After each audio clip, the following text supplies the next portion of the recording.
Jesus ressuscitou.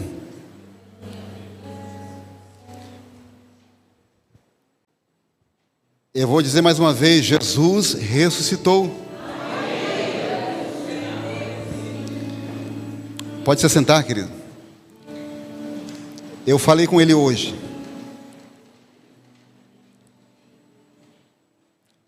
Você falou com Cristo hoje? Amém. Cadê a turma do Glória a Deus? Está aí? A turma do Aleluia? Você sabe que tudo isso é estratégia do pregador para quebrar o gelo, né, pastor Miguel?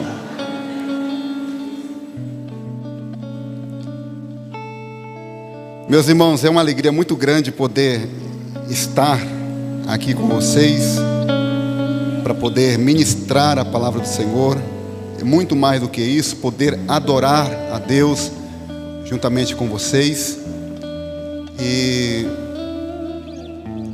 eu confesso aos irmãos que para mim em especial, todos os cultos são especiais, mas para mim, dois dos cultos que acontecem na igreja, agora falando do templo físico, né, pastor? Foi um dos assuntos tratados na escola dominical, igreja,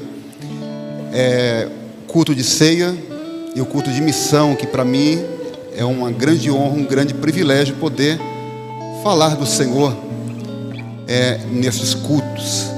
Quero agradecer a Deus por este privilégio, por esta riquíssima oportunidade. Agradecer ao nosso pastor Marcos, presbítero Denis. Obrigado, meu irmão, por nos estender o convite. E aqui eu quero, de público, né? E isso a gente aprende com Jesus. Se é para exortar, se é para repreender, repreenda no particular. Mas se é para honrar as pessoas, faça isso em público. Dizer a você, Denis, o quão próspero eu vejo o teu ministério, o quão abençoado e abençoador tem sido o teu ministério. Eu te conheço já, não vou dizer algumas datas para não nos entregar, né? Mas eu te conheço por algumas primaveras e eu vejo o quão tem sido abençoador o teu ministério. E isso que está acontecendo contigo, com a tua família, nada mais é do que, você sabe bem disso, promessa do Senhor. E é comum daqueles que têm chamado querer se esquivar. Isso é até bíblico, né? A gente vê grandes homens de Deus, antes de ser chamado para o ministério, tentando dizer: não, Senhor, manda outro, manda outro. E eu conheço alguns aqui dentro que faz isso. Mas quando o Senhor tem um propósito muito grande, quando o Senhor tem planos para abençoar outras vidas, Ele fala: a escolha é minha, eu escolho quem eu quero, da forma que eu quero. Deus abençoe você, a tua casa, teus filhos. Que o Senhor continue te abençoando e te honrando da mesma forma que você tem honrado o Senhor.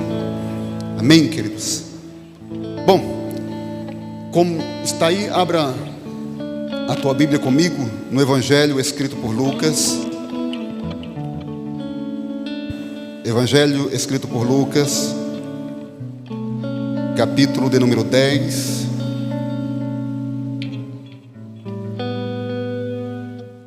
Ou acompanha aí, por gentileza, capítulo 10, verso 25.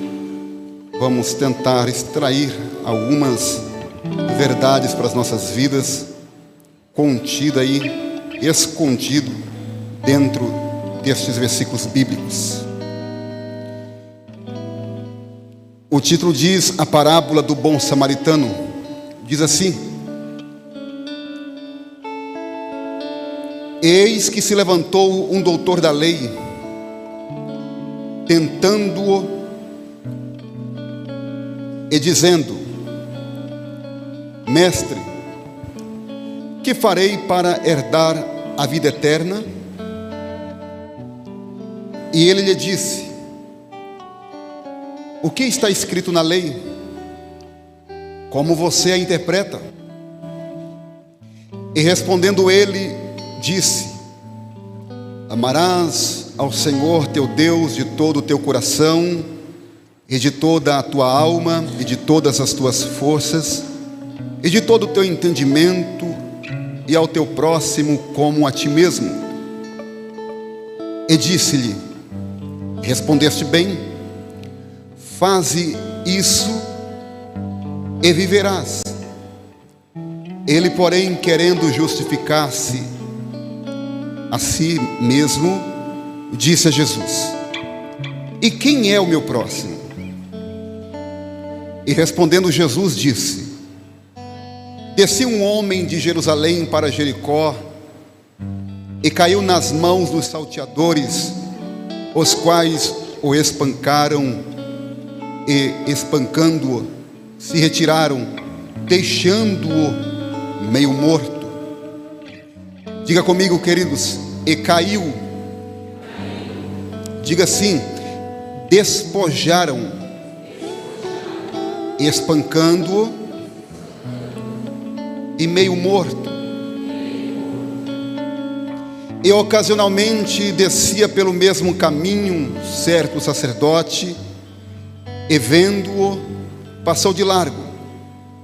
E de igual modo também um levita, chegando àquele lugar e vendo-o, passou de largo.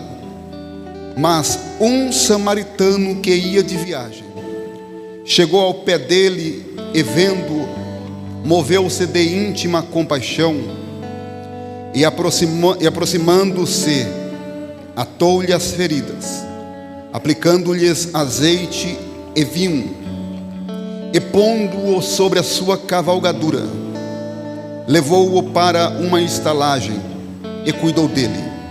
E partindo ao outro dia, tirou 2 dinheiros e deu-os ao hospedeiro, e disse-lhe: cuida dele. Diga assim: cuida dele. E tudo que demais gastares, eu te pagarei quando voltar. Qual, pois, destes 3 te parece que foi o próximo daquele que caiu nas mãos dos salteadores? Perguntou o Senhor. E ele disse: o que usou de misericórdia para com ele? Disse, pois, Jesus: vai e faze da mesma maneira. Diz amém, queridos. Aleluias. Queridos, o Senhor Jesus, ele é interpelado e ao mesmo tempo instigado a responder uma pergunta a um doutor da lei, no momento em que ele acabara de ser rejeitado em Samaria, no momento em que ele comissiona 70 discípulos para uma grande missão. Se você retroceder aí um capítulo, você vai observar o capítulo 9, verso 51. Este comissionamento de Jesus aos discípulos, aos 70 dos discípulos. O texto sagrado vai nos dizer que os discípulos, eles voltam radiantes, eles voltam felizes da vida, falando a respeito do que o Senhor, do que eles tinham feito pelo intermédio do nome de Jesus. Capítulo 10, verso 17, o verso 21. Olha só o que diz: e voltaram os 70 com alegria, dizendo: Senhor, pelo teu nome até os demônios se nos sujeitam. E disse-lhes o Senhor: eu vi a Satanás como um raio cair do céu. Verso 19: eis que vos dou poder para pisar serpentes e escorpiões, e toda a força do inimigo, e nada vos fará dano algum. Verso 20: mas não vos alegreis, porque se vos sujeitem os espíritos, Alegrai-vos antes por estar o vosso nome escrito nos céus. Verso 21. Naquela mesma hora se alegrou Jesus no Espírito Santo e disse: graças te dou, ó Pai, Senhor dos céus e da terra, porque escondestes estas coisas aos sábios e inteligentes, e as revelastes aos pequeninos. Assim, ó Pai, porque assim te aprouve. Esta última parte, o último versículo, quando nós encontramos Jesus dizendo que Ele, o Pai Celestial, Ele ocultou estas coisas. Quais coisas? Estes segredos, este poder, esta autoridade aos sábios, aos inteligentes, e revelou aos pequeninos. Aqui na verdade Jesus está dando uma catucadinha de leve, pastor Miguel, nas autoridades judaicas que estavam ali camuflada no meio da multidão. Porque se não perceba,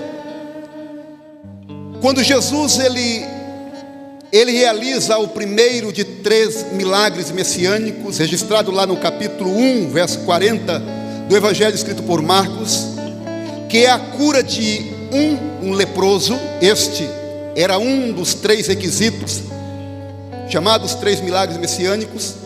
Você vai perceber que a partir de então, você sempre vai notar que existe pelo menos alguém da Judeia, alguém do Sinédrio, alguém lá de Jerusalém no encalço de Jesus.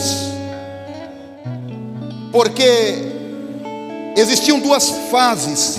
A primeira fase era a fase da observação. Quando eles percebem que Jesus havia realizado um milagre messiânico, eles vão para observar o que é que Jesus está fazendo. A segunda fase era a fase da inquirição, do questionamento. É por isso que você vai notar eles questionando Jesus, fazendo algumas perguntas, até que meio que sem sentido, ao Senhor.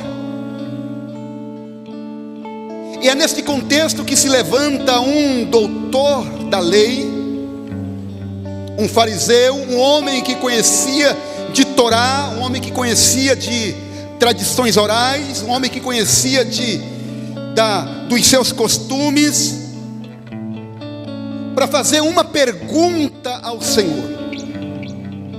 E a pergunta ali não era a pergunta de alguém que queria aprender alguma coisa, era a pergunta de querer colocar Jesus, como nós falamos no velho e bom coloquial português, deixar Jesus de saia justa, ou de vestidos justos. E veja a pergunta que ele faz. Verso 25. Mestre, o que farei para herdar a vida eterna? O que farei para herdar a vida eterna? Em outras palavras, o que farei para eu ser salvo? O que eu farei para ter a salvação? Jesus olha para ele e diz assim: tu conheces a lei? Como que você a interpreta? Aí ele vai citar o verso 27, dizendo: amarás ao Senhor teu Deus de todo o teu coração, e de toda a tua alma, e de todas as tuas forças, e de todo o teu entendimento, e ao teu próximo como a ti mesmo. Na verdade, o doutorzão aqui, ele está citando o Shema, né? Não é isso, diaconisa Sara? Ele está citando Deuteronômio capítulo 6, verso 5. Ele está mostrando que ele conhece. Ele está mostrando que ele conhece de Torá, ele conhece de lei, que isso aqui era com ele mesmo. Em outras palavras, manda no peito aqui que eu domino, deixa comigo, porque eu conheço de lei. Só que aí então, ao citar Deuteronômio capítulo 6, verso 5, ele já emenda na sua própria resposta, Levíticos capítulo 19, verso 18. Projeta para a gente, por favor. Ele já emenda na sua resposta aqui, Levíticos capítulo 19, verso 18. Olha o que diz. A igreja pode ler comigo? No 3. 1, 2, 3.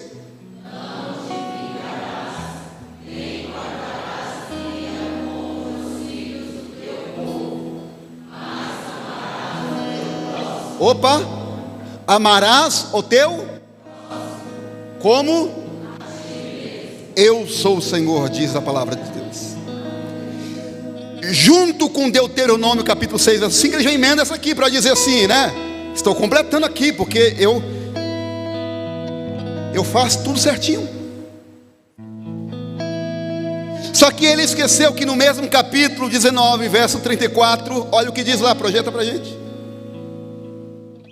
Ele se esqueceu disso aqui, olha. No 3, vamos lá? 1, 2, 3.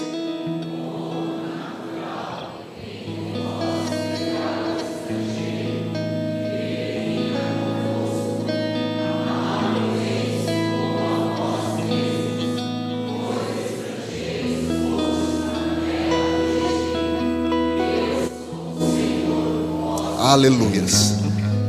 Você percebeu que no mesmo capítulo, a gente está falando de capítulo aqui, claro que não havia capítulo naquela época, né? Mas no mesmo texto ali, já havia uma recomendação para eles amarem, não só os de suas nacionalidade, ou aqueles que tinham DNA abraâmico, que havia sangue de Abraão nas suas veias. Já havia uma recomendação da parte do Senhor para que eles amassem os estrangeiros, porque eles também foram estrangeiros em terras estranhas, para que eles tivessem de misericórdia com aqueles que não eram os seus contemporâneos ou seus conterrâneos. É por isso que Paulo vai escrever a sua segunda carta aos Coríntios, capítulo 3, verso 6, dizendo que a letra mata, mas o Espírito é quem vivifica. Por quê?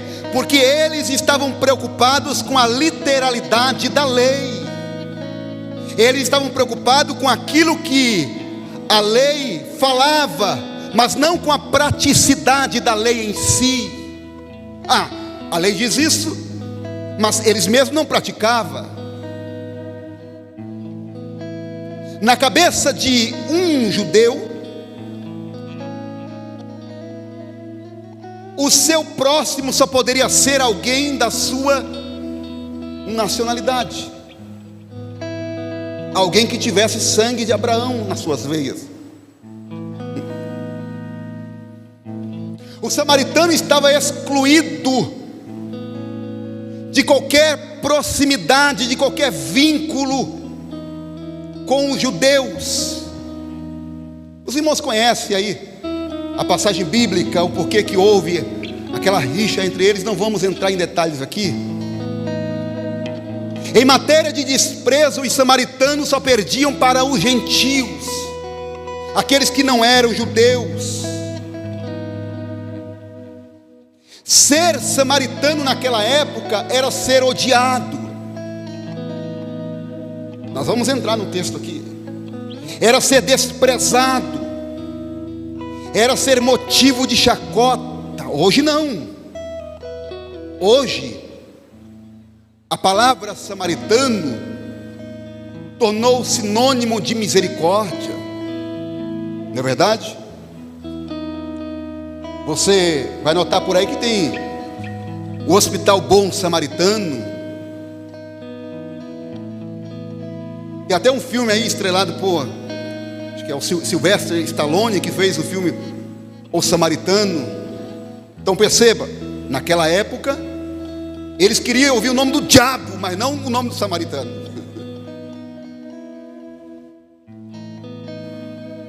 Você lembra da passagem bíblica? E era-lhe necessário passar por Samaria. Para eles irem da Judeia para a Galileia, eles tinham duas alternativas. Imagina comigo: Judeia, Samaria, Galileia. Você, se pegar o mapa geográfico dos tempos do Novo Testamento, você vai ver que Samaria está exatamente no meio. Para sair da Judéia, para ir para a Galileia, eles tinham que... A primeira alternativa era ou passar por dentro de Samaria, ou eles tinham que costear todo o deserto da Judéia, cruzar o Rio Jordão, que era caminho de pelo menos 3 dias de viagem, costear todo o deserto da Judéia, para não passar em Samaria e chegar na Galileia.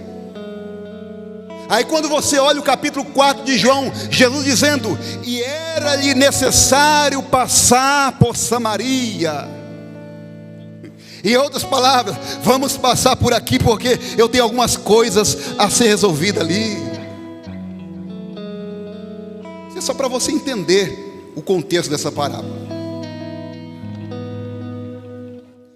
Queridos, a parábola do bom samaritano, é verdade, nós sabemos, ela tem como tema central o amor ao próximo. Mas se nós analisarmos cuidadosamente nas suas entrelinhas, nós vamos encontrar elementos escondidos ali que nos dá um pano de fundo em 2 assuntos importantíssimos da fé cristã. Quais, pastor? Quais? São estes. Se você analisar cuidadosamente: soteriologia. O que é isso? A doutrina que estuda os aspectos da salvação. E segundo, escatologia, a doutrina que estuda os acontecimentos futuros. Tudo isso está aqui escondido nas entrelinhas dessa parábola. Se não perceba, verso de número 30, analise comigo. A Bíblia diz que ele, ao sair de Jerusalém, ele cai. Ele cai.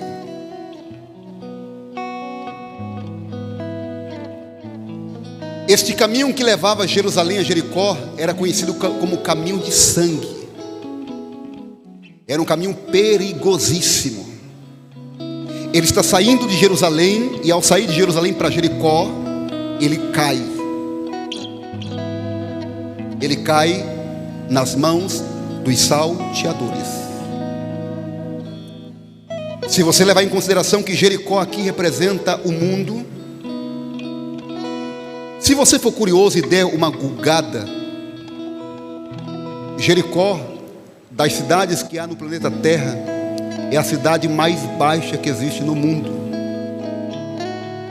Ele está saindo de um lugar que tipologicamente representa o local aonde Deus queria que todos nós estivéssemos, tirando o quesito da religiosidade, o quesito da religião, mas quer queira quer não, simbolicamente Jerusalém é onde todos nós desejamos ir, a Jerusalém celestial. Ele sai de Jerusalém e cai.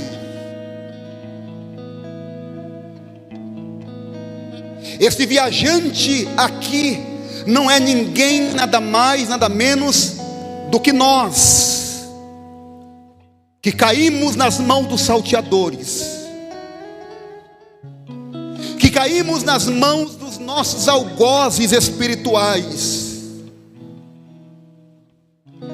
1 João capítulo 3 verso 8 diz que foi para isto que? Para desfazer as obras de Satanás que Cristo se manifestou, para nos livrar desta queda. Porque este homem, quando nós lemos essa parábola, nós queremos logo nos associar ao samaritano, como o bonzinho da história. Não, não senhor, você não é o samaritano aqui. Eu não sou o samaritano aqui. Você é este homem que saiu de Jerusalém e caiu nas mãos dos salteadores. Eu sou este homem que saiu de Jerusalém e caiu nas mãos dos salteadores. Eles vieram e quiseram nos espancar. Ao sair de Jerusalém, algumas coisas acontecem, querido. Primeiro, ele cai. Segundo, olha o que diz, vocês repetiram comigo, ele foi despojado, ele foi roubado, todos os seus pertences foram roubados. Se partimos do entendimento que até as suas roupas foram roubadas aqui, e de que este homem estava saindo de Jerusalém, de um lugar que tipificava o local onde Deus queria que ele estivesse, ele tem os seus pertences roubados, as suas vestes roubadas. E veja, se não é isso que Satanás quer, ele quer roubar. Veste fala de santidade, veste fala de vestes intactas com Deus. É isso que o diabo quer, ele quer manchar as nossas vestes. Eclesiastes capítulo 9 verso 8, ou 8, 9, se não me falha a memória, diz: em todo tempo sejam alvos os vossos vestidos, e nunca falte o óleo sobre a vossa cabeça. É exatamente isso que o diabo quer. Ele quer roubar a nossa intimidade, ele quer nos deixar nu espiritualmente, ele quer deixar a igreja irreconhecível, ele quer derrubar no caminho, ele quer roubar, ele quer despojar. Mas Jesus está vindo por aí para te erguer novamente e dizer: vamos ali, porque eu vou te colocar numa estalagem.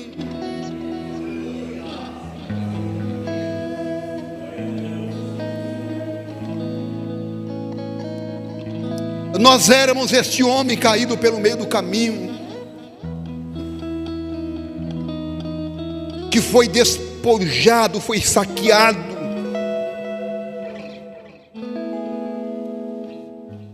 Perdeu os seus pertences, perdeu a sua dignidade. Terceiro, a Bíblia diz que ele é espancado. O inimigo quer nos desfigurar, queridos. O inimigo, ele quer deixar aqueles que servem ao Senhor, os que já estão aí fora, nem se diz mais. E louvado seja o Senhor por este trabalho maravilhoso que a equipe de missões tem feito aqui nesta igreja. Vocês têm exercido o papel do samaritano. O grande mal é que às vezes as pessoas querem teorizar muito e não querem praticar. Se você notar, a Bíblia vai dizer que está descendo também um sacerdote, e depois quem? O levita. Não foi a religião que salvou aquele homem, não foi a religião envelhecida que socorreu aquele homem. Afinal, eles estavam atrasados para a ministração do culto. Era alguém que em tese não tinha nada a ver com a briga. Ele foi espancado. O intuito do inimigo é nos deixar desfigurado, irreconhecível. Mas foi para isso que Jesus se manifestou também, para desfazer as obras de Satanás.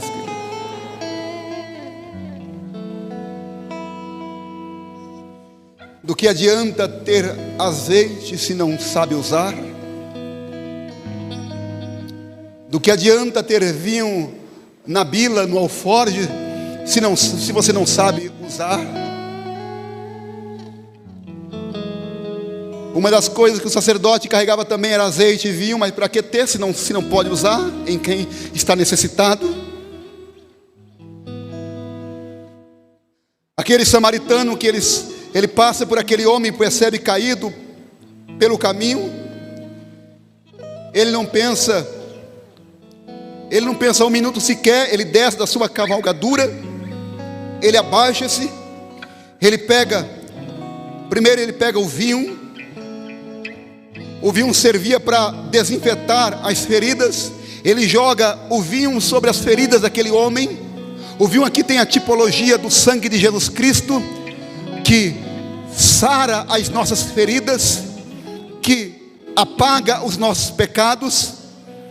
Aquele homem derrama o vinho sobre as feridas para estancar as feridas daquele homem. Logo em seguida ele pega o azeite também e joga sobre as feridas daquele homem, para esterilizar mesmo aquela ferida. O azeite, todos nós sabemos que é o símbolo claro do Espírito Santo em nossas vidas.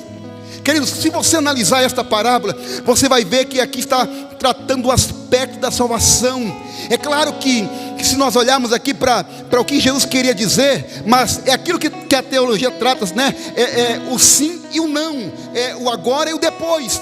Tem aspecto salvífico aqui, intrínseco a esta parábola aqui. Jesus está dizendo que cada um de nós éramos este homem que saiu de Jerusalém e caiu nas mãos dos salteadores, mas ele veio. A grande notícia é que ele não nos deixou lá à míngua para ser saqueado novamente. Ele colocou nós na sua cavalgadura, colocou nós em uma estalagem. Detalhe, e a Bíblia diz que foi o próprio homem quem cuidou do ferido.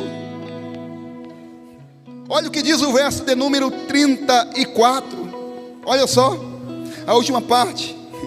Levou-o para uma estalagem e cuidou dele. Foi ele mesmo quem cuidou do homem. Quem aqui já sentiu estes cuidados da parte do Senhor?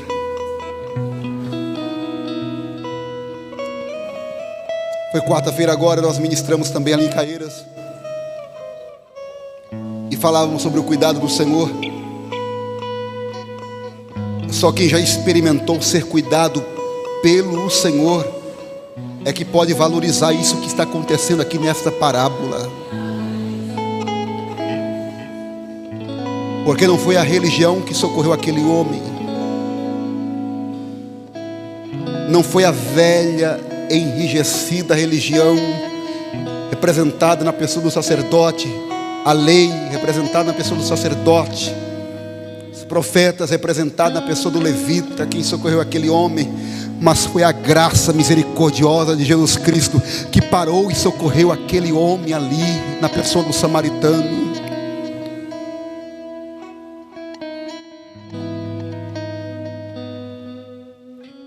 Meus irmãos, Igreja do Senhor, Igreja viva do Senhor,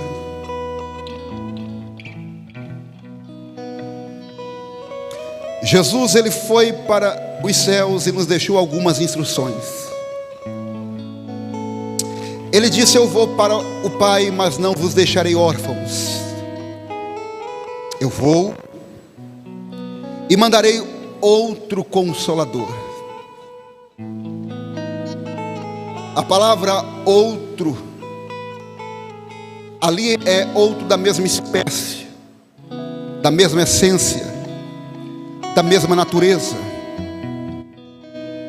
Ele nos deixou o seu divino Espírito Santo para nos orientar o que é que nós devemos fazer no momento que nós fomos confrontados com situações que vai vir para aprimorar em nós os frutos do Espírito.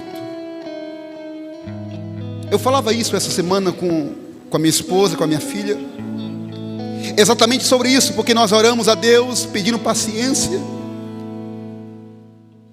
e esta virtude não será desenvolvida em nós se nós não passarmos pelas tribulações.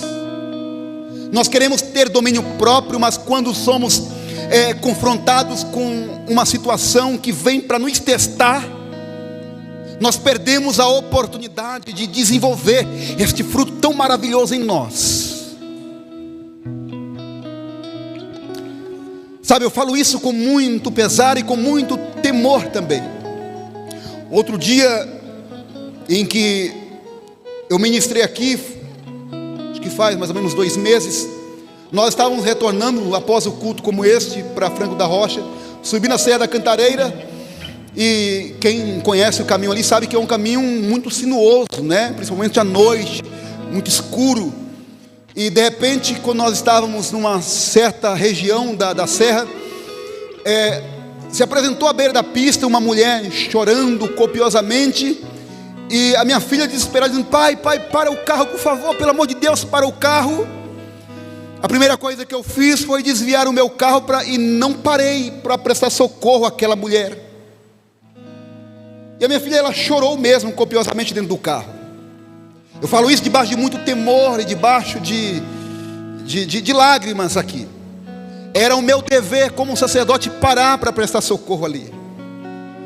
Eu pensei logo na segurança. Um pai de família pensa logo na segurança da sua família. Não vou parar porque pode ser uma armadilha, pode ser alguém que está tentando usar esta moça aqui como uma isca para que alguém pare e possa vir fazer qualquer coisa contra alguém que venha parar. Foi isso que eu pensei. Mas deixando isso de lado, era o meu dever como um sacerdote parar e socorrer. Ali então eu tive uma grande lição, que independente das circunstâncias, queridos, pastor Miguel acabou de ler aqui, nós somos ovelhas que fomos mandados para o meio dos lobos. Nós lemos aqui que o Senhor, Ele nos daria poder e autoridade em pisar serpentes e escorpiões. É Deus quem nos guarda. A Bíblia diz que aquele que preocupa-se, vou colocar as minhas palavras aqui, em ganhar a sua vida, esse na verdade já perdeu. Mas aquele que perdeu a sua vida por amor ao Evangelho, esse na verdade não perdeu, este ganhou. Deus quer levantar nesta noite aqui verdadeiros samaritanos para socorrer pessoas que estão caídas pelo meio do caminho. Existem muitos sacerdotes que estão teorizando a prática do Evangelho. Existem muitos sacerdotes e levitas que estão teorizando a praticidade do Evangelho. Estão olhando, isto aqui é dever do pastor, isto aqui é dever da liderança de missões, isto aqui é dever da liderança de alguém que sai às quintas-feiras. Não, o ID é para todos. O ID é para mim que sou pastor, o ID é para você que não é pastor, o ID é para você que é obreiro, o ID é para você que não é obreiro na nomenclatura, o ID é para todos. Deus está te dando o privilégio de você ser mais um samaritano para pegar alguém pelo meio do caminho, pegar ele, colocar na sua cavalgadura e, se preciso for, levar para tua casa, curar as feridas, jogar azeite, jogar vinho e dizer: há remédio para a tua vida, diz o Senhor. Feche os teus olhos, por gentileza, meu irmão. Orabancho por que eminência. Abaracia plove nabia cante o que fácia. Ó Deus eterno, Senhor, eu sei que esta palavra foi o Senhor que me deu. Eu tenho certeza disso porque é o Senhor que eu sirvo. Senhor, eu prego esta palavra debaixo de muito temor, debaixo de muita reverência. Senhor, mas à medida que a tua palavra está saindo do teu altar, eu tenho a plena convicção que ela está alcançando corações que se esfriaram no decorrer da caminhada, e está como este homem caído pelo meio do caminho, porque se preocupou em olhar muito para o sacerdote que não socorreu, e que se preocupou em olhar muito para o levita que passou e que estava atarefado demais e não prestou socorro. Mas eu sei que o Senhor é aquele também que sempre mandará alguém para nos socorrer. E se assim não for, o Senhor vem pessoalmente nos colocar sobre a tua cavalgadura. Senhor, existem pessoas aqui nesta noite, ó Pai, caída, literalmente, Senhor, está prostrada, está deitada pelo meio do caminho.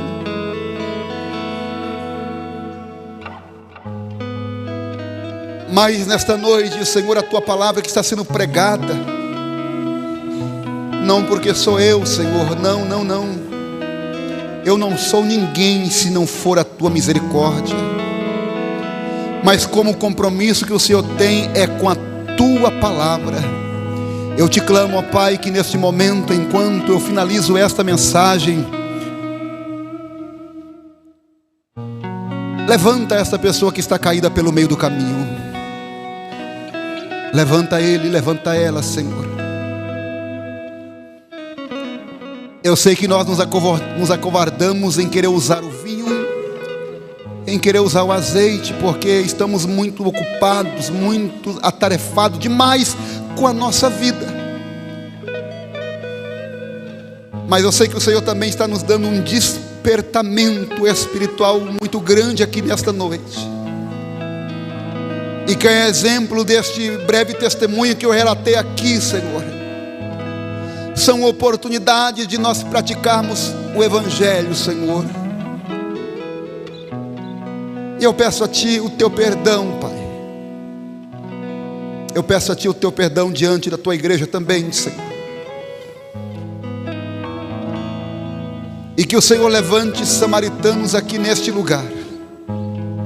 O Senhor já tem levantado, mas tem muito mais por levantar ainda aqui neste lugar. Que o Senhor ouça aquilo que Isaías disse a Ti: eis-me aqui, envia-me a mim. Ó Pai, muito obrigado, Senhor, porque eu sei que a Tua palavra ela é fiel e poderosa para alcançar os nossos corações. A Ti louvo, Senhor, a Ti exalto. Obrigado, ó Pai. Obrigado.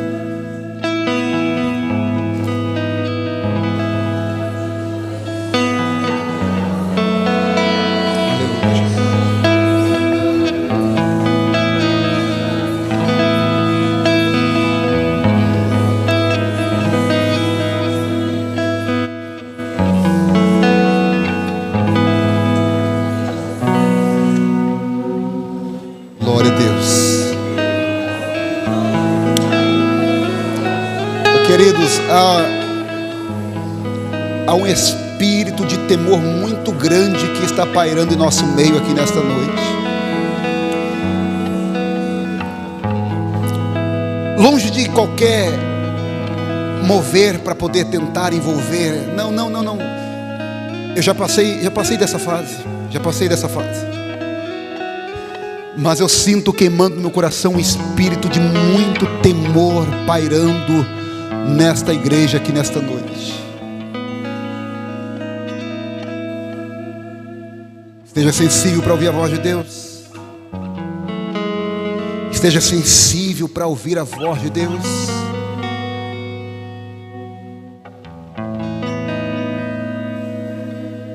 Você recebe essa palavra, querido? Amém? Fique com essa palavra. Deus abençoe a tua vida. Deus te guarde. Que o Senhor continue